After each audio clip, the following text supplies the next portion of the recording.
The busy South Circular of Madrid, on which the stadium is sited. There's also a river running close by as well, the River Manzanares, known, translated as Apple. So we're in the Big Apple here in the Vicente Calderón, a magnificent stadium with the two video screens, one at each end on this main grandstand side. 70,000 the capacity. Every spectator is seated here.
Celtic come to the Vicente Calderón Stadium at full strength. Paul McStay ready to play despite a family bereavement which prevented his arrival here until last night. And Paul McGugan, the 21-year-old centre-half, ready for his European baptism despite stitches in a head wound. Atlético Madrid's best-known figure is their new goalkeeper, the Argentine Ubaldo Filiol, a World Cup winner in 1978. Da Silva, a Uruguayan international, was top scorer in the Spanish First Division 2 seasons ago. Marina, the number 11, is the one Atlético player in Spain's squad for next week's World Cup decider against Iceland.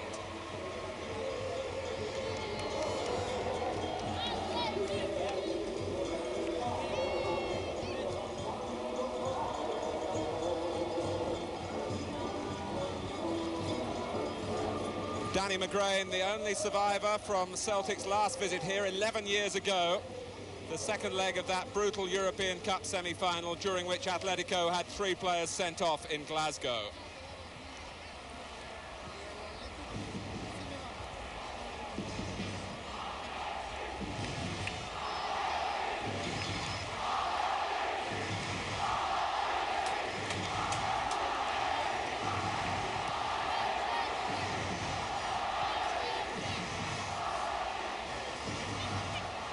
The referee is Volker Roth from West Germany.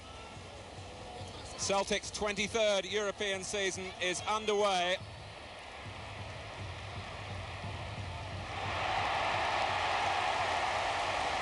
Well, Kike got the better of Davy Provan then.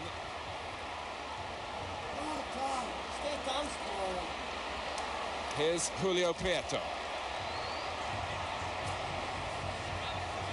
Landaburu for Kike. 5 players waiting for the cross. And Da Silva is one, and Bonner kicks it behind for the corner. 8 minutes gone. Jorge Da Silva, the Uruguayan striker, working his way close to the Celtic goal towards that near post from his point of view. And it's led to a corner. And a free header goes a-begging for...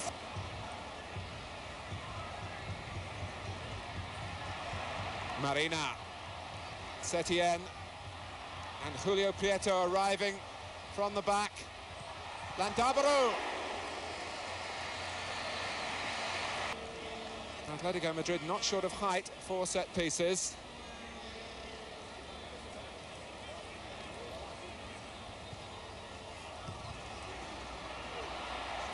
Landaburu, and Bonner at the second attempt. And look here for the height of Paul McGugan, 6'4" tall. The Celtic number 5. And it comes for him, not perhaps in the way he expected either. Unable to bypass Julio Prieto.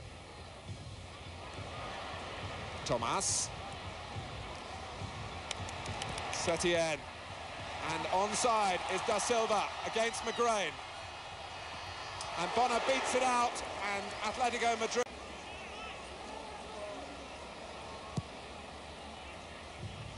Setien, Celtic giving him time to turn. That could be costly. Cabrera, Marina, and Setien! It was costly.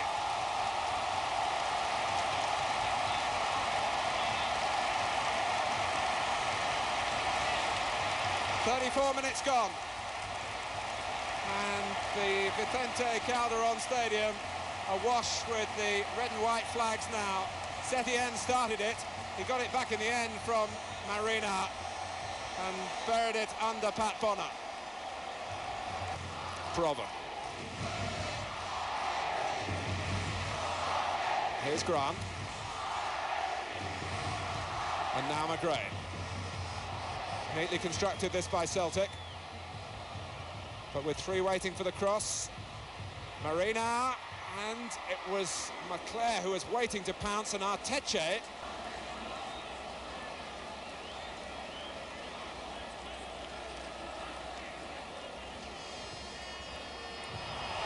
And kicked over the bar from Arteche.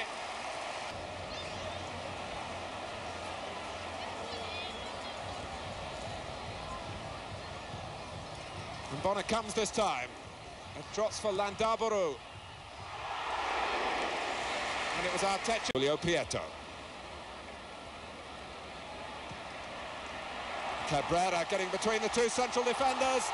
And McGugan got back. We're all back. And it's Da Silva. And it's wide, to a roar of disappointment from the Atlético supporters. And gasps of relief, I'm sure, for Celtic supporters watching at home. And it may well be that Roy Aitken had his name taken as well after the half-time whistle had gone. That was the last action of the half, and Celtic might feel they're lucky to go off just the 1 down, although...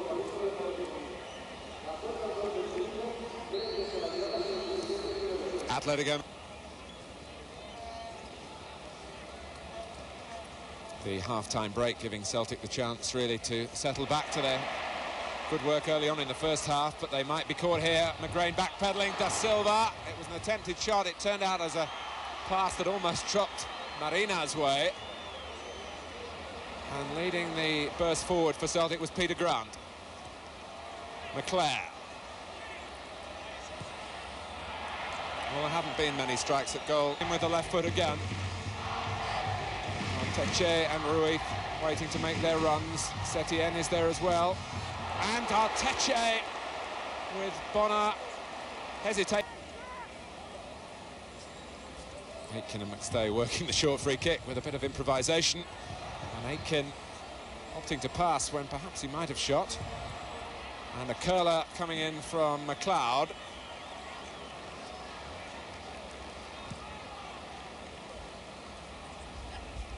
McClare. Da Silva. Grant in the thick of it again, and Johnston could be away here. He had to take the shot early, and he was off target, and perhaps Celtic's yet by any means.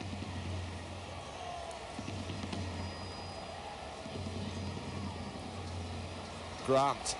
Provan to his right, but he couldn't twist in that direction. Johnston can, though. And here is Davy Provan. And Filiol's lost it. Johnston! A tremendous blow for Celtic. They've struck back here. And Maurice Johnston, who has averaged a goal a game this season, keeps up that record. It's his 10th in 10. And Provan, it was a perfect cross. It invited the header. And they're here to see it. And very orderly, I must say, but...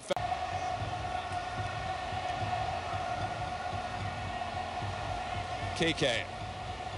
So here's Rubio's first contribution to find Kike.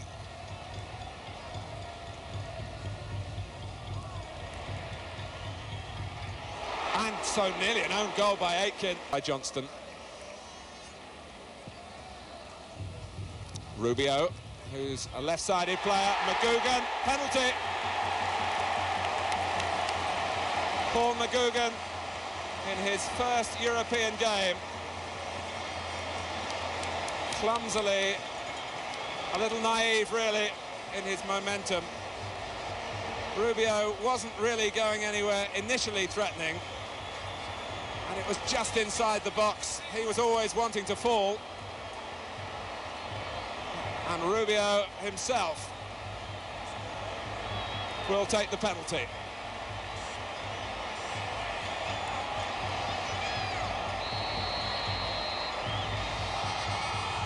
And Bono saved it!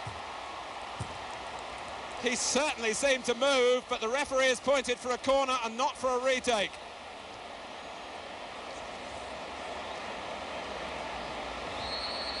And Celtic must settle as the crowd tries to take in what happened there. Buzzing as Provan takes one of those curling free kicks.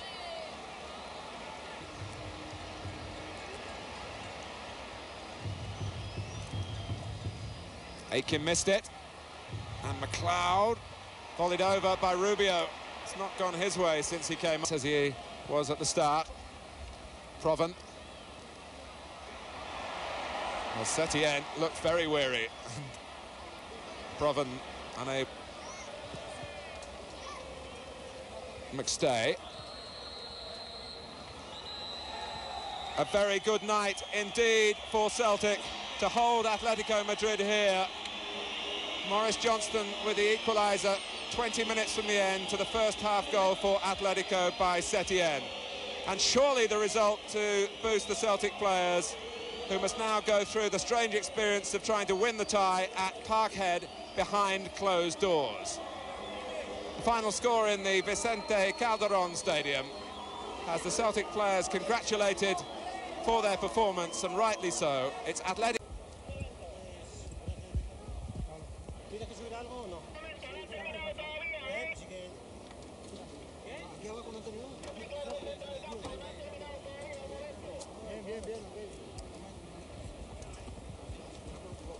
No. A ver qué dice. Dice que no tengo nada. Pedro, ¿pero qué quieren hacer? Que no se enrolle Pedro, que no se enrolle Pedro.